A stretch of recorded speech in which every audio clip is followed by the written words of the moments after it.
Hi guys! Welcome back to my channel. So for today's video ay nandito tayo kila Madam dahil gusto mo umupo?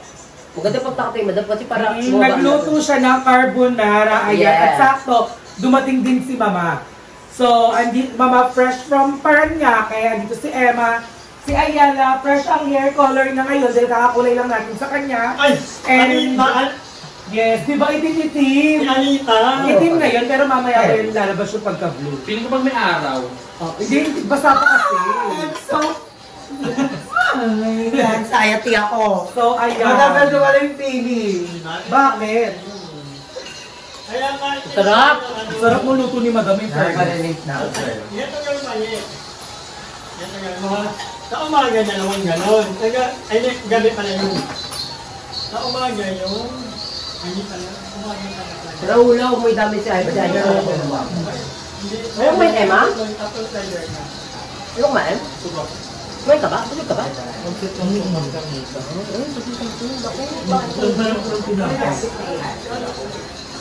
May akong gusto ko. May manok pa ba?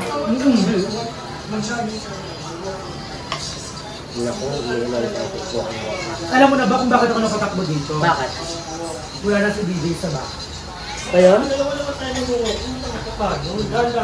So napatakbo ko dito kila Madam kasi umuwi na po si DJ sa Manila. may hindi mo nga pinauwi. Kabidyo ko mo talaga sa bahay Ano, ko. doon ko ba kanina? Kasi wala na siya, uwi na siya Manila kasi magtatrabaho na siya. So ayaw mo siya kumalit na doon. So pagbalik ko kaya ka. Ay. Parang hindi masakit. Pwede ang sarap. Ano ko? Ikaw mo yung carbonara mo.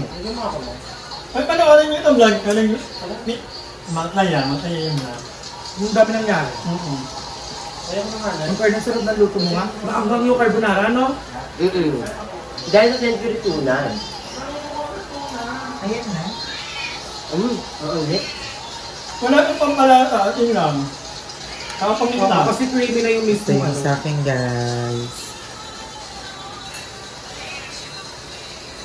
Alam! Parang ibang tao ka sa ano? Ibang tao ka sa kulay ng buhok mo.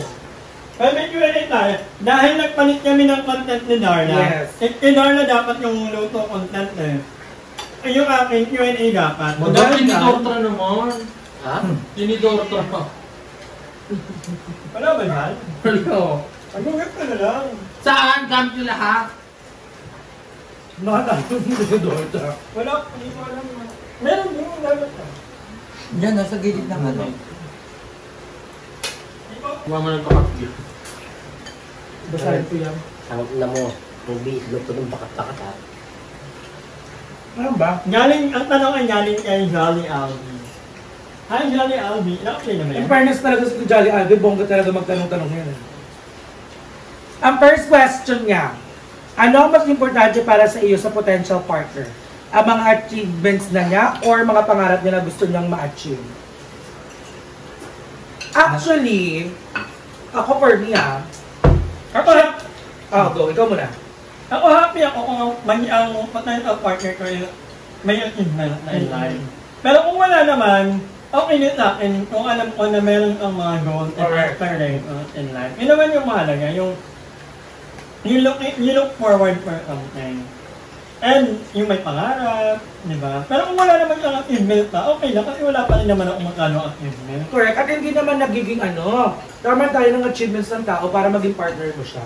Na para maging jowa mo siya, ganun. At masarap sa tao yung may mga gustong gawin sa buhay. At naman yung aabutin. Correct. Ang mali lang, pag nasa loob na kayo ng isang relasyon, tapos walang nangyayari at all, tapos parehas pa kayo naghihilaan pababa. Diba? For example, Maganda yung may mga pangarap, tapos nag-limit talaga. Yung kunyari yung goal, may ano kasi kunyari ikaw, may sarili kang pangarap, siya may sariling pangarap. May sarap din yung pag nasarap ka na ng isang relasyon, may isa kayong pangarap na mag-limit kayo. Na parehas kayong magaling, parehas kayong ano, kasi minsan, ayan yung gusto mo, ayoko niyan eh. Parang mawawala yung support ka mo. Kaya dapat, At suportahan mo siya. Yeah, suportahan talaga. Ano yan, red flag or green flag? Hindi. Red flag o green flag? Sinabihan ka hindi ka na sikat. Ay, ano? hindi ka na? Sikat. Hindi ka na sikat. Laos ka. Bakit naman, no? Mainit, sobrang init. Number 2. Ikaw nga mama magbasa. Saan ba dyan? Ito, sa taas Ang na. pang nasa taas. Number 2, sakaling nasa relasyon ka na at nalaman mong may bisyo siya na hindi mo gusto, iiwalay mo ba siya agad or tutulungan mo siyang magbago kahit mahirap? Siyempre, yun Kapag tulungan ko siya magbago. I think lahat naman tayo, yun yung gagawin natin. At siguro naman bago tayo maging magkarelasyon, aware ka na may ganun May siya. ganun siya. Kasi hindi niya rin naman itatago yun at hindi rin niya maitatago sa'yo. Alang habang buhay. Totoo. Ako, I will be that kind of partner na tutulungan kang maging maayos, kung pwede, at medyo mahirap din naman magsabi na, ay, tingilan mo na yung ganito, ganyan. Kasi, ano na yun eh, kumbaga, personal ano niya. Pero I will be there to, guide or magbigay ng ano na. Advice na it's not good. Ikaw, mama. Iiwalay ko na. Hindi ko lang ma-stress. Kareng, hindi ko maganda naman pangat mo kasi iiwalay mo na, di ba? Tata mo tayo may plus talaga. So, mas maganda yung parang aanin mo yung problem eh. Aayusin nyo. Pero pag hindi talaga nagbago, ganun pa din. Siyempre, yun yung time na para ano yun. Kasi yung ano yung parang tanong palang bisyo na hindi mo gusto. Ano ba yung mga bisyo hindi mo gusto? Pero naninyo naman sa akin, oo nga naman, no? Naninyo naman sa akin yung pag-ani. Kasi yun ang mahirap. Time well, magiging magiging downfall niyo yun pareho. Oo, hindi. Yung inom, parang kaya pa yun eh. Di ba? Pero yung pag-addict na talaga pag-tatrabuha, ganyan yung Magi pagsasabu. Magi pag-addict laro. Oo, laro yun. Laro. Iiwalay mo na yung pag ganon. Papawin ang naguna. Ito yan. Ako lang. Ang pangit na hiwalay mo siya agad. Nung iiwan mo siya sa ere dahil lang sa nalaman mo yun. Diba? Parang, kaya ka nga naging partner niya eh. Kasi, para matulungan mo siya. And I thank you. Paano pag sabi niya maging partner in crime kayo sa vision niya? Go, next question. Next question. Anong masasabi mo? Okay, next question. Ano ang masasabi sa iyo na itong lalaki ito? Next question. Ano ang makapagsabi sa iyo na itong lalaki na ito ang the one? Kapag nakikita mo talaga sa kanya na willing siyang mahalin ka talaga forever. May doon kasi diba, yung wala kang doubt na, baka naman hanggang 5 years lang ako nito. Kung nakita ko ng babae, iwalay na ako. Pag dumating na sa point niya, gusto niya na mag-asawa, magkaroon ng anak. Yan. Ako siguro as part of LGBTQIA community plus, alam mo namang mahirap magganap talaga ng seryoso. Yeah. Siguro in a term na parang, eto, one factor sa akin to, yung hindi siya nangihingang kasama ko sa labas. Yung tatanggapin ka niya. Yung proud siya sa'yo na pinapakita niya, ay, shit, hindi ka merlion, tapos parang okay lang na yumaya po siya sa'yo, kinikis ka keme-keme, gano'n. Tapos, tinutulungan ka niya sa buhay. In fairness naman sa gawa ni Darna, nakakatawa kasi pinapost sa Facebook, ginagawa Si Darna yun. Ikaw yun. Ako nag-post doon. Hindi talagang siya. Hindi ba, ako naman, on the other hand, hindi ito pagiging ayoko nang ganong klaseng yung ipopost ako, kaya parang ako'y nahihiya. Ay, hindi ka confident. Oo, ayoko nang ipopost or gagawin. Kasi nga, Ngayon ko lang na-realize, hindi ako pang gawa.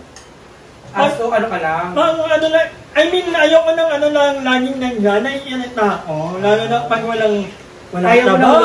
long-term. Okay naman siguro ako in the future, pero for now, parang hindi ko makita yung sarili ko na merong lang on.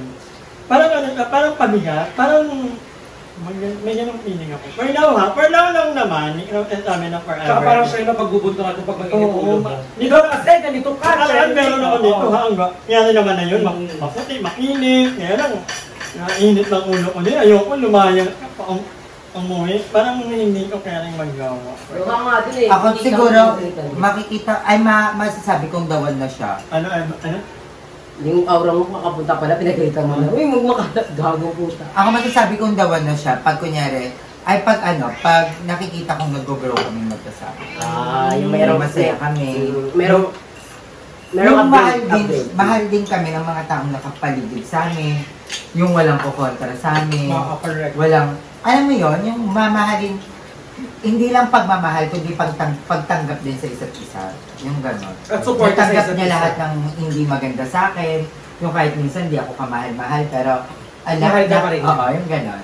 At dapat tanggap ng nakapaligid na yun. Ay, ikaw, Pag Emma. hindi ba tanggap, may, ibig sabihin may something sa jowa. For me, oo, meron something. Tatang na sagot niya. Ang dali rin sumagot eh.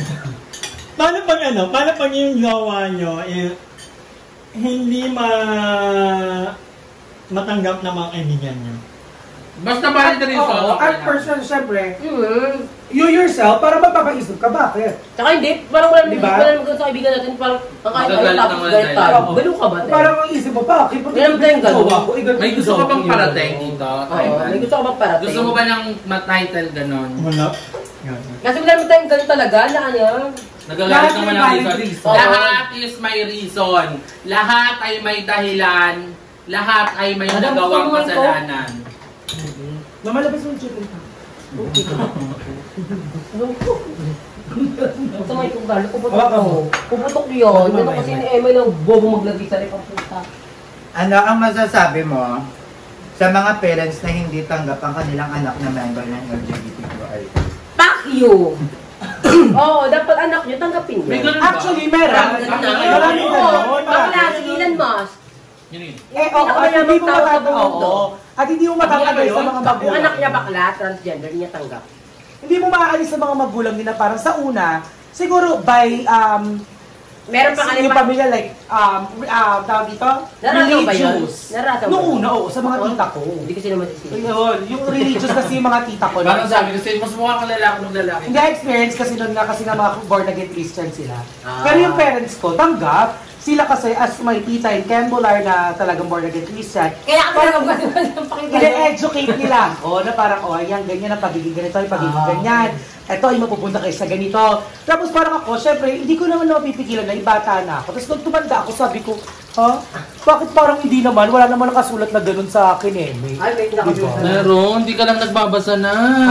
Gaga, I mean is, na ang nakasulat ay ginawa ng Diyos ay lalaki at babae. Ay, may kapapera sa Biblia. Diba? Pero hindi nakasulat doon na hindi gumawa ng bakla. Ay, oo nga. Diba? Pero feeling ko, ang generation ng ngayon, yung parent, yun yung mas attracting. Compared dong sa mga yung mga 2,000. pinanganak nung 1990, mga gano'n. Medyo talaga, medyo, ano tawag nito? Medyo... Sensitivity. Religyoso. Colonies, bolognese. Religious, may pagka-conservative. Conservative. Ang unlike ngayon, na mas-accepting na, pero hindi naman lahat. Hindi naman tolerate. So, ang message ko na lang para din sa mga parents na... Ikaw pala may ganun. Sa mga parents na hindi time. tanggap ang mga anak nila, Baka marami tayong pamilya. I think we just have to accept the fact na hindi naman Own namin family? No. Kung Ano meron lang kami, kung meron lang Yung Black Darla parang ano lang siya. May nadaan, may humuyuko, may kumukuha sa rin. Ba na siya salita? Kaswalan lang. Kasi kung meron lang kayo, di ba? Ba't naman namin pipiliin maging Correct. bakla? Di Ako ba? hindi, I always choose to be gay. Hindi, malay mo kung ano. No. Bakla? Ilang bata Because ako, of hindi this ko alam yung bakla. anak na tutulungan ang pamilya ko. Isipin mo, pag lalaki ako, feel mo choose ako ng mga girl. Feel mo makapag-vlog ako, makapagpasaya ako ng tao. Ano din, sa mga parents, syempre yung parents talaga kasi, nagagalit lang din kasi sila. Kasi sa sobrang pagmamahal nila sa mga Ako pili ko sa society lang. Syempre, oo. Kasi, syempre yung mga parents, mali mo, ang ano nga nila is, ang mga bakla mapupunta sa ganito. Siyempre, ayaw naman nila makita yung anak nila na gano'n, di ba? So, pero para sa akin, it takes time, guys. 2025 na, para kung ano man yung anak nyo, tagapin nyo, at kung ano yung magpapasaya sa kanila, di ba? Correct. So dahil dyan, dito na po nagtatapos ang vlog ni Darla dahil parang nasa likod na sila lahat. Yes, kasi po Wala pa nagre-ready yung ako. title na Ha? wala pa yung title na wala ka na kayong nung Oo. Sinabi ko lang, isa na sabi ko na parang... Sinabi niya, wala na nakinig. Oo, nakasiuwi siya, wala na nakinig. Hanggang sa wala pumatch na yun, Hindi para sa pahabain yun. Hindi sa wala nakinig. Hindi sa wala nakinig, wala may pake. Oo, wala may pakialam, kaya sa susunod ko na yun. Alam naman namin na nandyan pa eh. Kaya nga, nasa bahay nyo lang kasi, paano kami matata? Baka na yung masabi ng tayo. Alam mo nga